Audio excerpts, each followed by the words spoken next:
Halo pemirsa di seluruh Nusantara, perkenalkan nama saya Posma Tambunan, saya dipanggil Bang Posma, dan ini adalah video pertama saya di channel TV saya, Posma Tambunan TV. Dan sebelum saya lanjut dengan ulasan berikutnya, izinkan saya untuk mengucapkan Selamat Hari Raya Idul Fitri 1443 Hijriah buat teman-teman yang merayakan, dan mohon maaf lahir dan batin. Topik kita kali ini adalah prediksi dan analisa pertandingan leg kedua semifinal Liga Champions antara Real Madrid versus Manchester City. Pertandingan ini dilaksanakan di Stadion Santiago Bernabeu pada hari Kamis dini hari tanggal 5 Mei pukul 2 ya, waktu Indonesia Barat. Dan ini adalah laga ke-8 sepanjang sejarah pertemuan kedua tim, Real Madrid versus Manchester City ya. Dalam 7 pertemuan sebelumnya,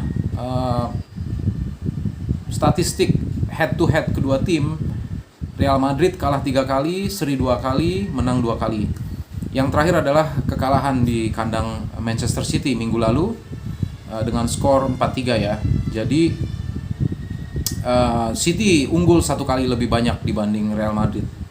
Dan untuk Manchester City bertanding di Stadion Santiago Bernabeu itu bukan suatu hal yang baru, karena di musim Liga Champions tahun 2019-2020 Manchester City pernah menghadapi Real Madrid baik laga tandang maupun away di babak 16 besar, di mana kedua laga tersebut dimenangkan oleh Manchester City dengan skor masing-masing 2-1. Jadi untuk Pep Guardiola sebagai mantan pelatih Barcelona ataupun mantan pemain Barcelona bertanding di Stadion Santiago Bernabeu yang katanya dalam tanda petik terkenal punya magis tersendiri, itu tidak akan menyulitkan buat Pep Guardiola, karena bersama dengan Barcelona ia memiliki sejarah tersendiri bertanding melawan Real Madrid di Stadion Santiago Bernabeu.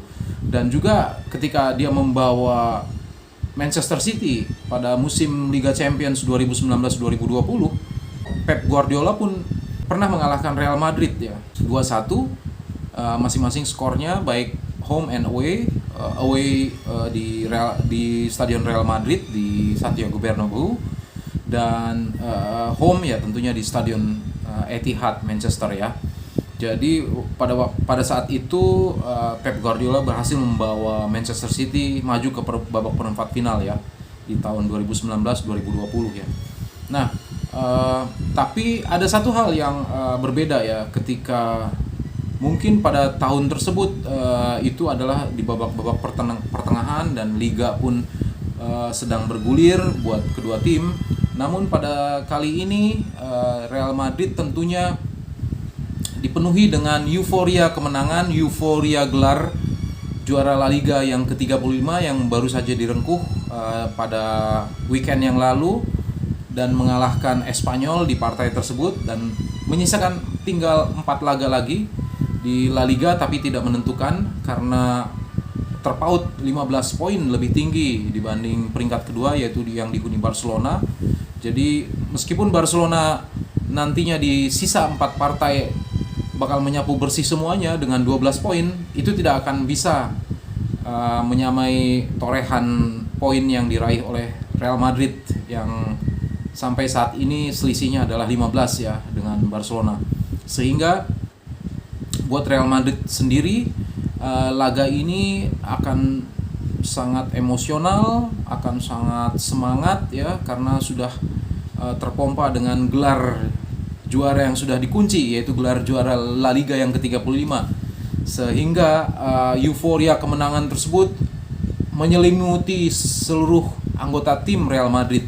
Dan tentunya buat Carlo Ancelotti sendiri ini adalah pembuktian, karena Carlo Ancelotti baru saja mendeklarasikan dirinya sebagai satu-satunya pelatih yang berhasil membawa timnya juara di 5 liga berbeda di 5 negara berbeda. Satu, waktu beliau menukangi AC Milan di Italia, juara Serie A, kemudian di Bundesliga dengan Bayern Munchen di Liga Jerman ya, Kemudian di Liga Prancis, Ligue 1 dengan Paris Saint-Germain, dan di Premier League dengan Chelsea berhasil menjadi juara, dan terakhir di Real Madrid di La Liga ya berhasil menjadi juara. Dan tentunya ini menjadi motivasi tersendiri buat Carlo Ancelotti untuk membuktikan kapasitas dirinya sebagai peraih 5 trofi liga lokal di 5 negara berbeda. Dan juga tentunya buat Carlo Ancelotti yang sudah terlalu lama ya, terakhir tahun 2014 merengkuh gelar Liga Champion ya bersama Real Madrid.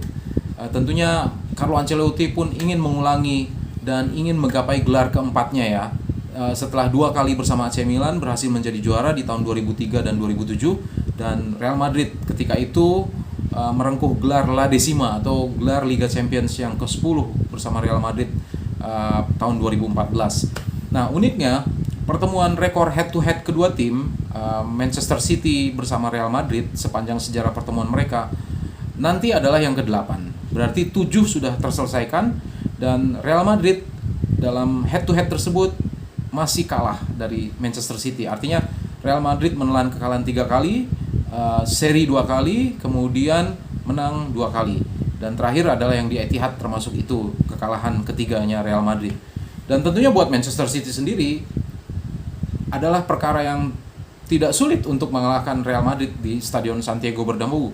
Karena di musim Liga Champions babak 16 besar tahun 2019-2020, Pep Guardiola bersama Manchester City berhasil mengalahkan Real Madrid di leg pertama di Santiago Bernabeu dengan skor 2-1, dan di home di Etihad berhasil mengalahkan Real Madrid juga 2-1, sehingga Manchester City pada waktu itu lolos ke babak perempat final. Tapi yang berbeda kali ini adalah di sektor kepelatihan. Jadi pada waktu itu bukan Carlo Ancelotti yang menangani Real Madrid. Sekarang adalah Carlo Ancelotti, di mana Carlo Ancelotti untuk level Liga Champions 3 kali telah menggapai gelar juara. Sementara Pep Guardiola bersama Barcelona 2 kali. Dan itu adalah Liga Champion yang berhasil direngkuh oleh Pep Guardiola bersama sebuah klub. Ketika di Liga Jerman di Bayern Munchen, dia tidak berhasil membawa Bayern Munchen juara, dan City pada tahun sebelumnya kalah di final, ditaklukkan oleh Chelsea 1-0, sehingga Chelsea lah yang berhak untuk menjadi juara Liga Champions di tahun yang lalu. Nah, untuk Pep Guardiola sendiri, rekor pertemuannya dengan Carlo Ancelotti itu berlangsung 7 kali. Jadi untuk Pep Guardiola saat ini masih unggul, 5 kali memenangkan pertandingan, seri tidak pernah, dan 2 kali menelan kekalahan. Nah, uniknya yang 2 kali kekalahan yang diderita oleh Pep adalah ketika Pep Guardiola menangani Bayern Munchen di Liga Jerman. Ketika itu di tahun 2013-2014 ya, Bayern Munchen bertemu dengan Real Madrid di babak semifinal Liga Champions. Dan yang menukangi Real Madrid pada saat itu adalah Carlo Ancelotti. Jadi pada saat pertandingan home di Stadion Allianz di Munchen, Jerman, Real Madrid yang ditukangi oleh Carlo Ancelotti berhasil mengalahkan Bayern Munchen yang waktu itu bertindak sebagai tuan rumah dengan skor 4 gol tanpa balas. Dan di leg kedua di Stadion Santiago Bernabeu, pasukan Carlo Ancelotti berhasil menggebuk Bayern Munchen dengan skor 1-0. Jadi agregat 5-0. Nah, itu adalah sejarah pertemuan semifinal bagi kedua pelatih yang bisa menjadi deja vu kali ini. Deja vu-nya seperti apa kita tidak tahu karena masih beberapa hari ke depan ya pemirsa. Tapi ini adalah sebuah masukan untuk analisa dan prediksi bagaimana kira-kira apa yang akan terjadi pada saat partai di leg kedua tersebut berlangsung ya. Cuman dari sisi pengalaman, tentunya 2 kali di semifinal menghadapi Pep Guardiola bagi Carlo Ancelotti ini adalah yang keempat. Artinya 2 kali Carlo Ancelotti mengalahkan Pep Guardiola, 1 kali kalah yaitu pada saat minggu lalu. Itu pun dengan skor tipis ya. Dimana pada saat itu pun skor tipis tersebut itu dari raut wajah Pep Guardiola seperti terlihat tidak begitu puas dengan anak asuhnya karena menyia-nyiakan beberapa peluang yang seharusnya bisa dikonversi menjadi gol, sehingga keunggulannya adalah selisih lebih dari 1 gol yang diharapkan, karena datang bertanding ke Stadion Santiago Bernabeu dengan mengantongi skor tipis, keunggulan tipis itu tidak cukup, karena di musim ini dengan sejarah dan juga dengan daya magis dari Stadion Santiago Bernabeu untuk Real Madrid, untuk pemain-pemain Real Madrid itu sungguh luar biasa ya, karena 2 kali di babak gugur. Yang pertama di babak 16 besar ketika menghadapi Paris Saint-Germain. Di leg pertama Real Madrid kalah di kandang Paris Saint-Germain 1-0, dan di 60 menit pertama di babak di leg kedua di Santiago Bernabeu, Real Madrid sudah ketinggalan 1-0 oleh gol dari serangan balik cepat dari Kylian Mbappe ya. Namun di 30 menit kemudian pertandingan menjadi berubah. Bahkan dalam jumlah hitungan menit, yaitu 15 menit, itu Real Madrid berhasil membalikkan keadaan menjadi 3-1. Artinya di partai tersebut Real Madrid setelah peluit panjang dibunyikan oleh wasit berhasil unggul dengan agregat 3-2, sehingga Madrid memastikan diri lolos ke babak perempat final. Nah, di babak perempat final hal tersebut juga terjadi lagi. Artinya di babak perempat final Real Madrid sudah ketinggalan juga 3-1. Artinya di leg pertama di Chelsea Real Madrid unggul 3-1, di leg kedua selama 90 menit Chelsea yang unggul 3-1. Akhirnya karena pertandingan berakhir imbang secara agregat, maka wasit memutuskan untuk perpanjangan waktu 2 kali 15 menit.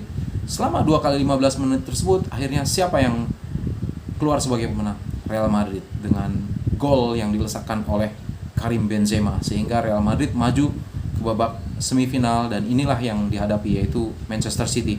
Nah, berangkat dari hal tersebut, buat Manchester City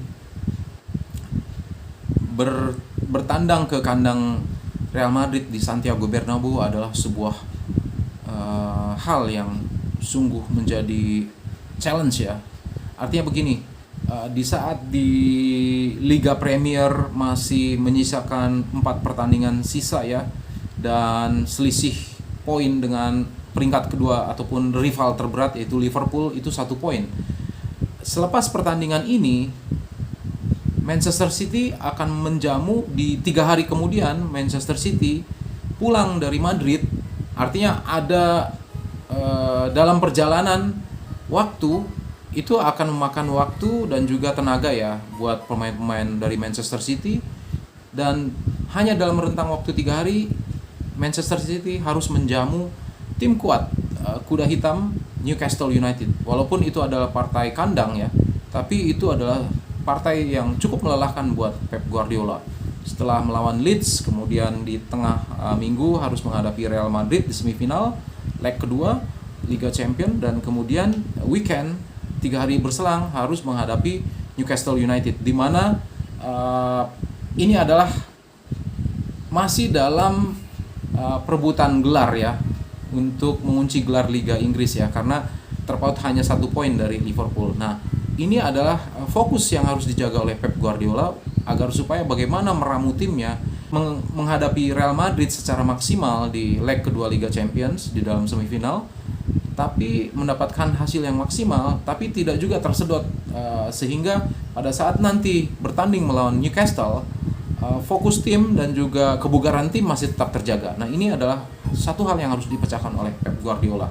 Nah, untuk Carlo Ancelotti sendiri, karena sudah mengunci gelar La Liga, pertandingan 4 hari kemudian melawan rival sekota atau derby Madrid dengan Atletico Madrid itu tidak akan menjadi masalah kalah ataupun menang, karena posisi kedua di bawah Real Madrid itu berselisih 15 poin. Artinya 4 partai tersisa meskipun disapu bersih oleh Barcelona tidak akan bisa menyamai torehan poin yang diraih oleh Real Madrid. Nah, ini yang menjadi satu hal secara psikologis yang harus dimenangkan oleh kedua pelatih, bagaimana caranya meramu tim agar supaya maksimal nanti di dalam pertandingan semifinal leg kedua.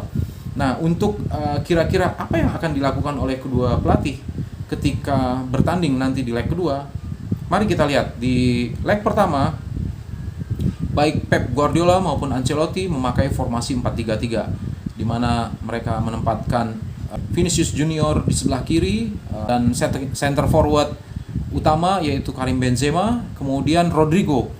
Dan Rodrigo nanti di babak kedua di menit-menit 80-an itu digantikan oleh Marco Asensio.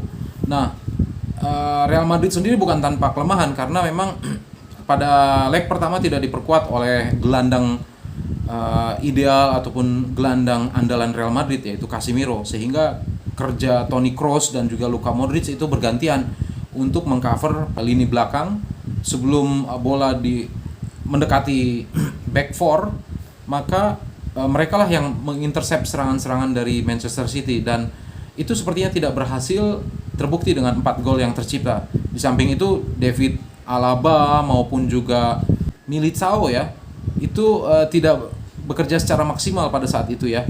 Dan tentunya sama juga yang dialami oleh sektor kanan pertahanan Manchester City pada leg pertama tersebut, di mana John Stones bertindak mengcover posisi Kyle Walker, karena yang absen waktu itu Kyle Walker dan Joao Cancelo ya, yang absen tidak bisa bertanding, sehingga John Stones seperti kewalahan menghadapi Vinicius Junior yang sangat lincah dan gesit dan berlari cepat ya. Terbukti dengan gol kedua yang dicetak Madrid, Vinicius Junior berhasil mengelabui back senior yang waktu itu ditempatkan di sektor kanan Manchester City. Pada menit ke-35 Pep mengganti John Stones dan memasukkan Fernandinho di sana, sehingga Fernandinho yang memang senior dan Vinicius Junior yang masih sangat muda sekali berhasil mengelabui Fernandinho dan berlari dengan cepat mendekati arah gawang dan melesakkan bola ke gawang Ederson ya.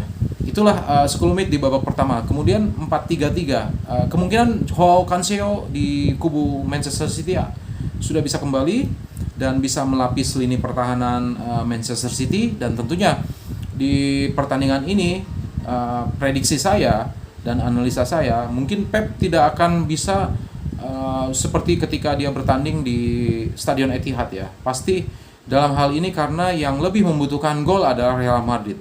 Real Madrid mungkin akan memegang inisiatif pertama dalam memegang kendali permainan untuk menyerang ya, kemungkinan. Jadi dalam hal ini Manchester City kemungkinan besar memainkan formasi 4-3-3, namun bukan dalam arti formasi tersebut langsung attacking football ya, tapi bersifat menunggu ya, reaktif ya, dibanding Real Madrid, karena dalam hal ini Real Madrid yang lebih harus keluar untuk menyerang dan menciptakan gol. Dan mungkin Pep Guardiola akan bersifat menunggu, dan di masa transisi tersebut mungkin itu momen yang akan dipergunakan oleh tim Pep Guardiola untuk menyerang balik kubu Real Madrid ya. Dan tentunya Real Madrid dengan kekuatan penuh ya, di mana Casemiro akan tampil sebagai gelandang bertahan melapis pertahanan 4 back Real Madrid, sebagai jangkar juga ya, atau deep flying midfielder.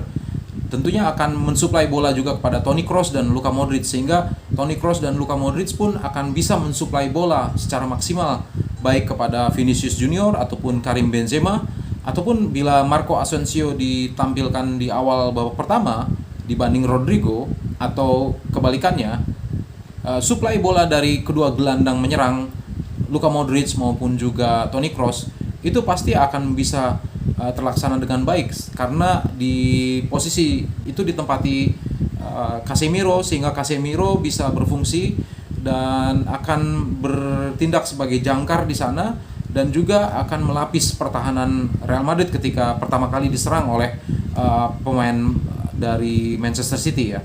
Dan sehingga kemungkinan dalam 2 kali 45 menit bisa juga terjadi banyak gol. Bisa jadi Real Madrid unggul hanya 1 gol, sehingga dilakukan perpanjangan waktu 2 kali 15 menit.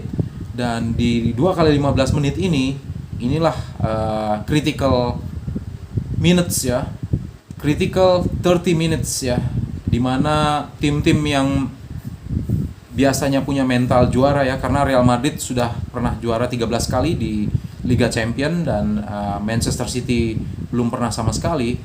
Prediksi dan analisa saya, Manchester City dapat mengimbangi Real Madrid dalam pertandingan ini. Tapi segalanya bisa terjadi. Bisa saja Pep Guardiola dengan pengalamannya segudang bertanding di Stadion Etihad dan juga pengalaman 2 tahun sebelumnya mengalahkan Real Madrid Santiago Bernabeu bisa saja berubah ya. Artinya hasil akhir bisa berubah, bisa ditentukan juga sampai mungkin babak perpanjangan waktu selesai 2 kali 15 menit dan tidak tercipta gol, dan akhirnya harus dilakukan adu tendangan penalti. Dan sampai di sana, bila adu tendangan penalti, hanya tim yang punya mental juara, apalagi mungkin Real Madrid ya, didukung oleh puluhan ribu supporter fanatiknya ya. Sebagai informasi, Stadion Santiago Bernabeu itu punya kapasitas tempat duduk 81.044 jumlah tempat duduk untuk penonton ya.